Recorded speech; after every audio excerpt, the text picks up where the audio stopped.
Hey y'all, this is me, Elliot Fryman, with the RULH Multimedia team, and today we're heading out to the Kentucky Gateway Museum to check out their new exhibit on the history of immigration. I'm glad you can join us, and we'll be there in a jiffy. Most everybody thinks that you have to go through Ellis Island and that that's the only port of entry for immigrants. Actually, Castle Garden was the very first place that they came in. It was in New York, but they eventually built Ellis Island because Castle Garden couldn't hold everybody. And immigrants usually came across on boats, and they were in steerage. If you've seen the movie Titanic, you know what steerage looked like. It was at the bottom of the boat, and they would come up to a special deck. And there were so many immigrants that they had to have meal cards. So you can see meal cards and tickets for immigrants coming over. Usually it was for governmental persecution or religious persecution. Some of them were about to be drafted in wars that they didn't believe in, or their home life was so rural and poor that there wasn't much opportunity where they lived for bettering themselves. So they came to America because they felt it was the land to improve themselves. You'll see a picture of Castle Garden here. We have Ellis Island coming in, and the very first immigrant that came in was Annie Moore. She was from Ireland. She was 17, and she came with her two brothers, and they've erected statues both in Ireland, where she left, and at Ellis Island, where she arrived. The Statue of Liberty was a gift from France, and it's known for its poem that says, "Give us your tired, your poor, your humbled masses yearning to be free." So immigrants felt welcomed when they came through Ellis Island. Now, another port of entry on the western side of the United States was Angel Island. A lot of people might not have heard of Angel Island because it's farther away from us. But Angel Island was the same as Ellis Island, where you had to go through as an immigrant to register and everything. However, where Ellis Island was welcoming, Angel Island was not a very welcoming place, especially for the Chinese. They detained them for months on end because they really didn't want to let the Chinese in. And you can see a lot of parallel between then and now with our, talking about building walls on borders and not letting the immigrants from Mexico in. They didn't want the Chinese in because they felt that they were taking their jobs. They felt that they would disturb our culture. And in fact, they wrote, while they were detained at Angel Island, there were several people that carved poems in the walls, and you'll see those poems over here. A lot of other immigrants that came in through Angel Island were from that side of the world. You had immigrants from Japan, you had sheikhs from India, and you did have some Russians that came in on that side. Japanese women were picture brides, and it was possible that men would come over to better their futures and to make money, and then they would send away for wives. And picture brides would take pictures of themselves, and there would be a person that would be in charge of all the picture brides, and they would come over and they'd show the pictures to the men, and the men would pick out who they wanted to marry. So they would all come over together, and then they would have English language classes, and they would learn how to function in America. We have several items that are authentic to Oriental countries. Silk shoes, fans, kimonos. With the exclusion of Chinese, they even added a foreign tax, and it was harder on the Chinese than anybody else. And the fact of the matter was, just like the immigrants that are coming in now, and we were worrying that they're going to take all our jobs, they take the jobs that we don't want. The Chinese helped build the Transcontinental Railroad, and they were so good at using gunpowder because of all of their history with fireworks and rockets and things, that they were the ones that were sent into the mountainsides to excavate for the railroad. And they would set the dynamite, and a lot of times the dynamite was designated before a lot of them got out of the caves. They were very mean to the Chinese, and they didn't pay them the same wage as they paid everybody else. So there was a lot of exclusion going on there. If you come over here, we had a lot of German immigrants that came down in this area because they felt that our area looked like Germany, like their homeland. And they settled in northern Kentucky and Cincinnati. And if you've ever been to Baker Bird and Augusta, those were German immigrants that started the winery because they had a background in that field from where they came from, so they immediately started up in something that they knew. And they also had the Ohio River at the time that would keep their beer and wines cool until they were able to get ice. We called the area in Cincinnati Over the Rhine, and they called that Over the Rhine because there was a canal in Cincinnati that ran all the way from Lake Erie to the Ohio River. And it ran through Cincinnati, and horses or oxen would pull the boats down, and it was a much easier way of transportation than coming around or going over land to bring goods to this area. And now there's only a small piece of the canal left in Cincinnati, but the Germans would have to cross over the canal to get to their distilleries where they would distill their beer and everything. These are old vintage beer bottles from that area, and adults might recognize some of the names. There's Wiedemann, Hudipole, they had Lions beer, Young beer, Ross, a lot of different beer distilleries, and you'll see some barrel mugs, cooperage mugs over on the side. On this side, you'll see how they got through. There's Hudipole Brewing, but you can see that a lot of the breweries made it through Prohibition by making things like ginger beer, which was like a near beer. It wasn't really beer. It just had a very small content of alcohol in it. And they made sarsaparilla and ginger ale. And if you notice, some of the sarsaparilla bottles are kind of square or flat on one side. They would have to transport the sarsaparilla on its side or lay it after it had been shaken for a little bit, because there were corks put up at the top, and if they sat up straight, everything would go to the top and it would blow the corks off. So they set them on their sides so they wouldn't explode. Adolphus Busch, the Busch-Anheuser company that everybody knows now, he was from Bavaria, and he is a German immigrant. We have Germantown, Kentucky, where a large group of Germans settled. Hence, that's why they called it Germantown. But also in places like Louisville, they had Butchertown.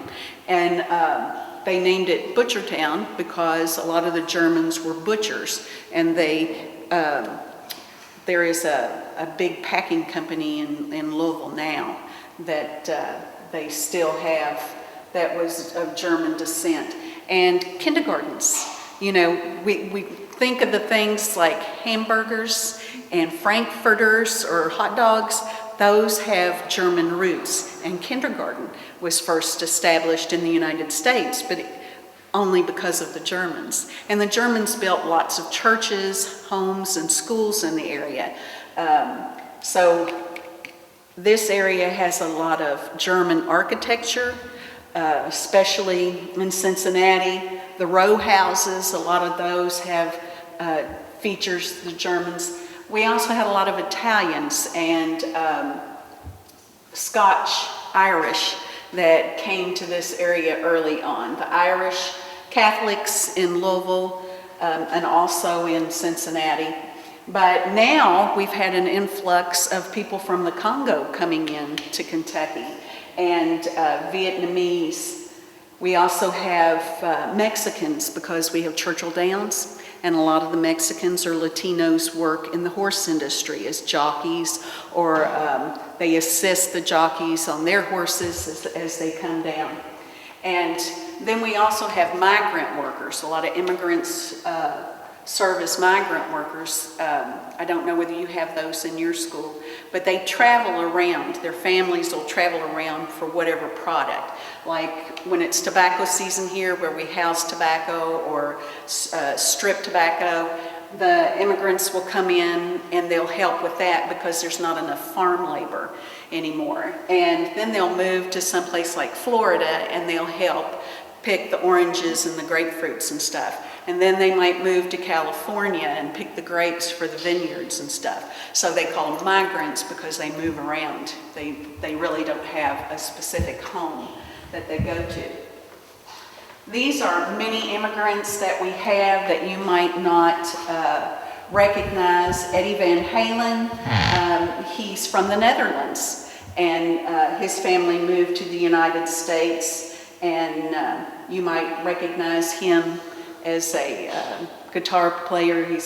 In fact, they think that he was considered one of the greatest guitarists of all times. He ranked right up there with Jimi Hendrix. And you probably heard of Jimi Hendrix. Eddie Van Halen and David Roth were big band members back in my day.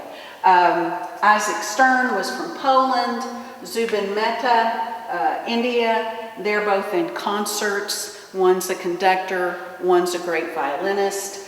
Irving Berlin, a lot of people might consider him as American because he wrote God Bless America. And he also wrote A White Christmas. But Irving Berlin came from Russia.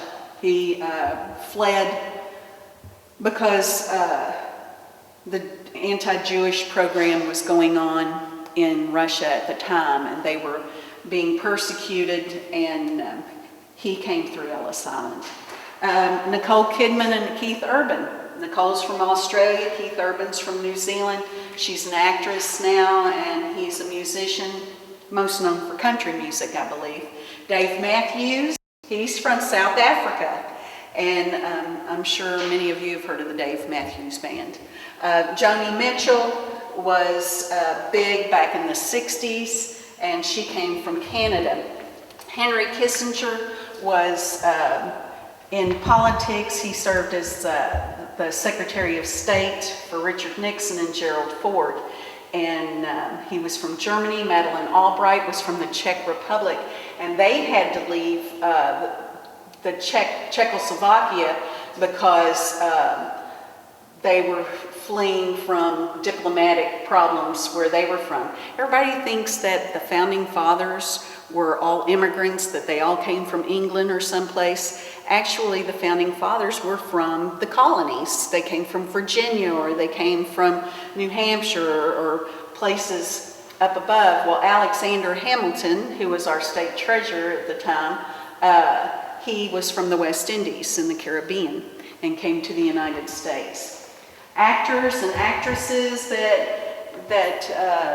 and these are just a few of the immigrants that we have in the United States. But Cary Grant was from England. Sophia Loren was Italy. Bela Lugosi, he was from Hungary. He was the very first Dracula. So you might recognize him from old black and white movies, the silent movies. Pamela Sue Anderson, you know, she was on Baywatch, and she's big into PETA, or, you know, with the animals and everything. She felt it was important to become a U.S. citizen in order to vote in the United States. I thought that was neat. Arnold Schwarzenegger, of course, you know, we all know him as the Terminator, but before he was the Terminator, he was strong, Mr. Universe. He was a Mr. Universe. That's why he's all bulked up and everything like that. Jim Carrey is from Canada, and he wanted to become a dual citizen. He still has his Canadian nationality and American nationality, but he said this country has helped me define who he is and help make his dreams come true. I love this Bruce Lee quote. It says, I want to think of myself as a human being because under the sky we are but one family. It just so happens we look different. And Bob Hope, which a lot of my generation will remember, he originally came from England, but he was the one that started all the USO tours over in Vietnam, and he has entertained many, many people. Of course, we remember him from all the road trips with Bing Crosby and everything, but he was a comedian, entertainer, and a great member of the United States for what he's done for our veterans. Some of these people you might recognize because they are from your generation. Sergey Brin is the one who developed Google. You've got Steve Chen from Taiwan, Jod Karim from East Germany, and they both started YouTube. You won't know Ralph Baer, but you probably play video games all the time, and Ralph Baer was the first to make a video game. He originated from Germany. Alexander Graham Bell was from Scotland. He, of course, invented the telephone and had many other patents. David Ho is known for his work in AIDS. He's Taiwan or Taiwanese. Albert Claude from Belgium. He was the one who gave us all the cell parts and what they did. Gertie Corey was one. She's from Czechoslovakia, and she's done a lot of studies in diabetes. Hans Bethe from Strasbourg. His work on atomic arsenals helped us with the atomic bomb, and he's also a Nobel Prize winner. Elbaz from Egypt helped with NASA. Albert Einstein, everybody knows Albert. He is a U.S. Citizen, but he immigrated from many places. He was from Germany last, but again, he came over because of his Jewish heritage, and the Jews were persecuted, especially during Hitler's time, and he came over and, of course, gave us the theory of relativity and many things like that. Fermi was another one who was part of the nuclear age, and he was also Jewish background. Then Nikola Tesla, you might know Nikola Tesla from his plasma balls, and you can come over later when you're not behind the camera and play with the plasma ball. But Nikola Tesla is from Serbia, and he's the one that developed alternating current. You know, it used to be when you would plug up your Christmas lights. If one light went out, the whole strand did. Well, he had alternating current so that if one light went out, you still had lights. You just had to go back and replace that one light. He had many other patents as well, but he was a physicist, and he's also known for the electric grid. Say, for instance, if somebody or a squirrel hits one of your transformers and everybody in your block, all the lights go off, that's part of an electric grid in your community, and he helped develop that. We have clothes from different areas. This is Taiwanese, beautiful silk, has pants underneath. This is Indonesian, it's also two-layered. And fashion, you know, we didn't have just scientists and medicine and actors and actresses. We have a lot of fashion. And you might not think of Levi Strauss as being in the fashion industry, but Levi Strauss made a fortune during the gold rush. He developed pants, and in fact, the man who sewed the pants for Levi was from Latvia. He was also an immigrant, but they have the riveted pockets so that your pockets wouldn't tear, and he made a strong enough material that it was sturdy in the coal fields, or the gold fields where the miners were. John Muir, who's responsible for your national parks, was from Scotland. John James Audubon was from Haiti, and then he moved to France, and then he moved to the US, and he documented pictures of birds. He's most known for his birds and animals, but he would travel through the United States, and he would paint pictures of birds in their environment. And he also, you see these pictures, it was before the camera. So what they would do is they would kill the birds, and then they would put them on a screen, like they would spread the wings out and everything so that he could paint it in still life.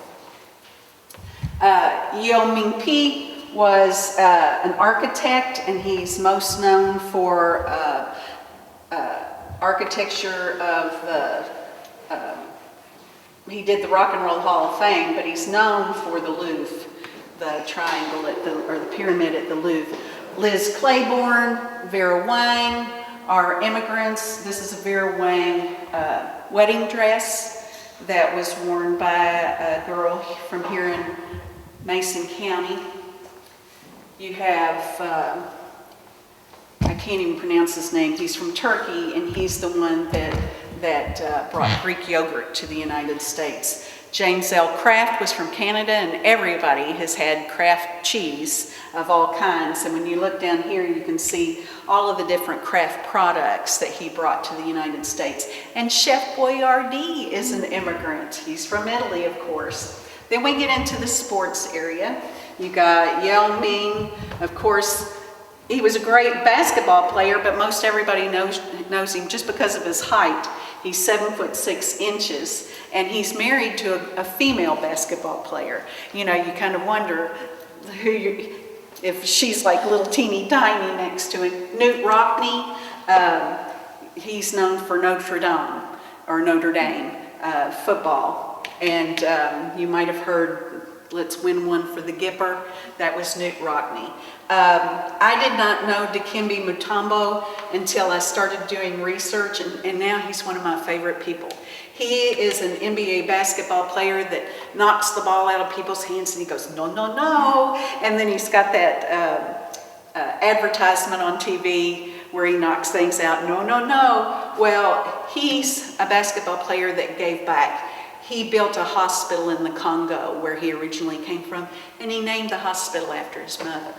But I just think it's wonderful when you think of how much money these people have made, but they still give back to where they came from, or even to the United States. Dr. James Naismith from Canada, he's the one that originated basketball, and he wrote all the rules for basketball. Martina Navratilova, she's from Czechoslovakia. She was a tennis player. Marino Rivera's from Panama. Of course, everybody knows the Sandman. He's pitched for the New York Yankees for 19 seasons, I think, maybe even more. But he's been involved in philanthropic causes, and he's big. He has a Marino Rivera Foundation, and they've built an elementary school in Panama. So they too gave back. This little feature was made or put together by the second grade at Straub. Miss Toomey's class knew that we were doing this exhibit, and I wanted to have some hands-on activities like the plasma tube and everything. So for the dancers that were immigrants, they devised a way that you could, if you were small enough, put the little muscle bodysuit on, or the bones bodysuit, and then you could watch yourself in the mirror, and you would do the different positions of ballet and watch how your muscles and your bones work in order to make those moves. And this is the class, this Toomey second grade class from Straub that did it. Mikhail Baryshnikov, of course, he's probably one of the greatest choreographers and ballet dancers in the United States.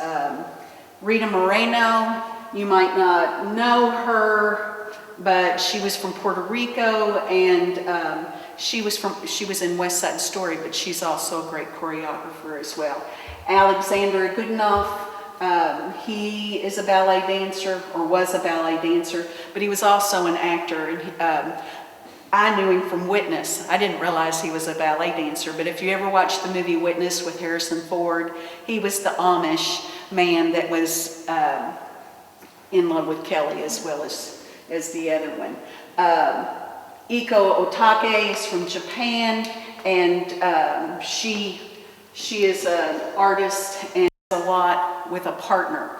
You know, usually when you're a dance artist, you're by yourself, but she has a partner that works with her for her movements and everything. And the second graders also did a little STEM product with bones that you might have seen, but they move the bones around. I just think that's real cute. And we have had people in Maysville. This is Robin Dufty. She's from Australia, and she got her nationalization certificate for America.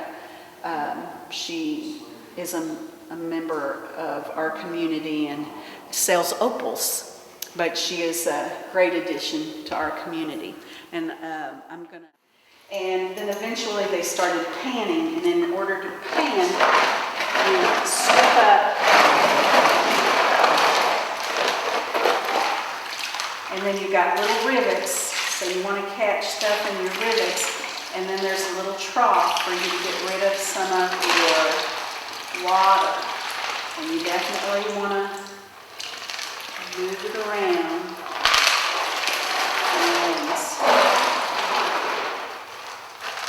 Your gold is going to be little flakes that will stick, and they'll be little shiny. Oh, it might be little shiny. And then you're going to get rid of your pebbles that you know aren't gold.